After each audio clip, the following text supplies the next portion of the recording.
అండి, welcome back to our channel. ఈరోజు మన ఛానల్ అయితే current affairs November 1 to 15th అండి, 15th వరకు అనమాట. సో ఎవరైతే కాంపిటేటివ్ ఎంట్రన్స్ ఎగ్జామ్స్కి ప్రిపేర్ అయ్యే వాళ్ళు ఉంటారో వాళ్ళకి నోట్స్ యూజ్ అవుతుంది అనుకుంటే మన ఛానల్లో మాత్రం డైలీ కరెంట్ అఫైర్స్ అయితే అప్లోడ్ అవుతూ ఉంటాయండి. సో అవసరం ఉంది అనుకున్న వాళ్ళైతే ఛానల్ని ఫాలో అవ్వండి, సబ్స్క్రైబ్ చేసుకోండి, మీ ఫ్రెండ్స్ అండ్ ఫ్యామిలీ మెంబర్స్కి షేర్ చేయండి ప్రిపేర్ అయ్యే వాళ్ళు.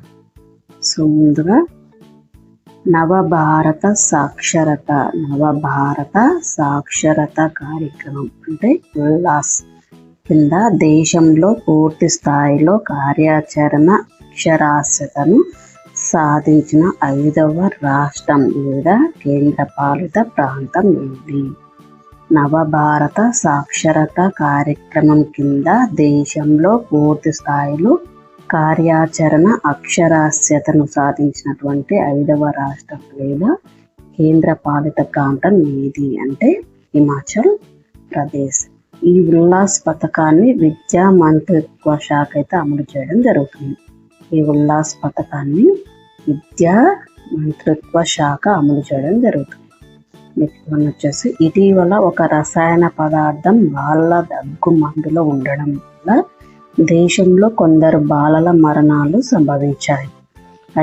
అయితే అందులో ఉన్నటువంటి రసాయనం ఏది?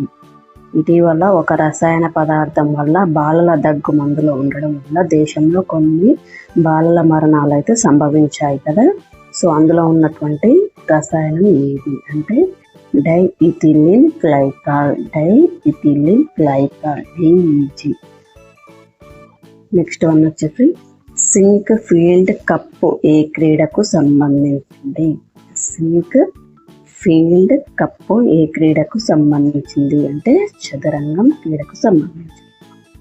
నెక్స్ట్ వన్ వచ్చేసి భారత్లో ప్రైవేటు నిధులతో ఏర్పాటు చేసినటువంటి మొట్టమొదటి గణిత పరిశోధనా సంస్థ ఎక్కడుంది?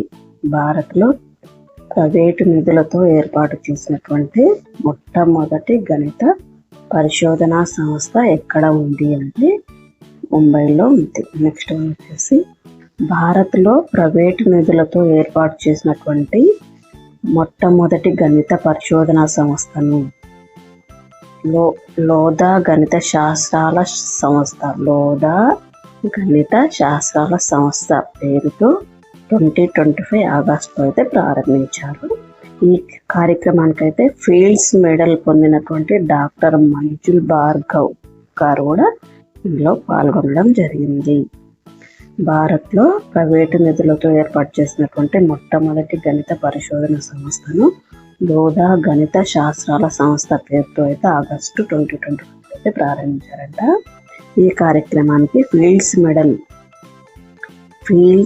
మెడల్ పొందినటువంటి డాక్టర్ మంజుల్ భార్గవ గారు కూడా పాల్గొనడం జరిగింది. నెక్స్ట్ వన్ వచ్చేసి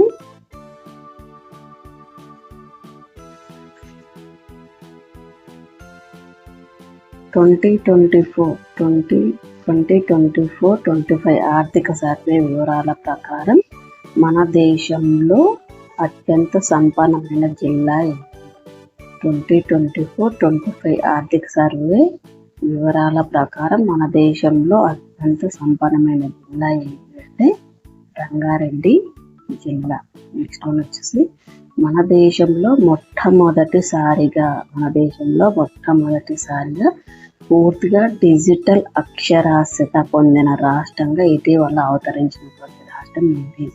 మన దేశంలో మొట్టమొదటిసారిగా పూర్తిగా డిజిటల్ అక్షరాస్యత పొందిన రాష్ట్రంగా ఇటీవల అవతరించిన రాష్ట్రం ఏది అంటే కేరళ రాష్ట్రం. నెక్స్ట్ వన్ వచ్చేసి భారత్ 2025 ఆగస్టు 20వ తేదీన ప్రయోగ పరీక్ష జరిపినటువంటి బాలిస్టిక్ క్షిపణి పేరేమిటి? భారత 2025 ఆగస్టు 20వ తేదీన ప్రయోగ పరీక్ష జరిపింది కదా, అది బాలిస్టిక్ క్షిపణి పేరేమిటి అంటే అగ్నిపై అన్నమాట. బాలిస్టిక్ క్షిపణి అగ్నిపై ప్రయోగ పరీక్షను ఒడిస్సాలోని చాందీపూర్ నుంచి అయితే విజయవంతంగా జరిపారనమాట. ఈ ప్రయోగ పరీక్షను అయితే ఒడిశాలో ఉన్నటువంటి చాందీపూర్ నుంచి అయితే జరపడం జరిగిందనమాట. నెక్స్ట్ వచ్చేసి ప్రధానమంత్రి ఇంటర్న్షిప్ పథకం, ప్రధానమంత్రి ఇంటర్న్షిప్ పథకం పైలట్ ప్రాజెక్టు కింద దేశంలో ఏ రాష్ట్రం అత్యధిక ఇంటర్న్షిప్ ఆఫర్లను నమోదు చేసింది? ప్రధానమంత్రి ఇంటర్న్షిప్ పథకం పైలట్ ప్రాజెక్టు కింద దేశంలో ఏ రాష్ట్రం అత్యధిక ఇంటర్న్షిప్ ఆఫర్లను నమోదు చేసింది అంటే ఉత్తరప్రదేశ్ రాష్ట్రం అన్నమాట. నెక్స్ట్ అయితే ఈ పథకం కింద మొదటి విడతలో అత్యధికంగా ఇంటర్న్షిప్ ఆఫర్లను చేసింది ఉత్తరప్రదేశ్ అయితే తర్వాత స్థానాల్లో ఆంధ్రప్రదేశ్, మధ్యప్రదేశ్లో ఉన్నాయన్నమాట. సో ఇది అండి ఈరోజు మన ఛానల్లో కరెంట్ అఫైర్స్. ప్లీజ్ షేర్ చేయండి, లైక్ చేయండి, మన ఛానల్ని అయితే సబ్స్క్రైబ్ చేసుకోండి. అండ్ మీ ఫ్యామిలీలో కానీ ఫ్రెండ్స్తో కానీ ఎవరైనా కాంపిటేటివ్ కానీ ఎంట్రన్స్ ఎగ్జామ్స్ కానీ ప్రిపేర్ అయ్యే వాళ్ళంటే షేర్ చేయండి. అంతేకాకుండా మంత్ వైజ్ పీడిఎఫ్లు ఎవరికైనా కావాలనుకుంటే మాత్రం ఇన్స్టాగ్రామ్ లింక్ అయితే నేను డిస్క్రిప్షన్లో ఇస్తానండి. కావాలనుకున్న వాళ్ళు అక్కడ నాకు మెసేజ్ చేయండి. అండ్ ఈరోజు current affairs. Thank you all of you. Keep watching.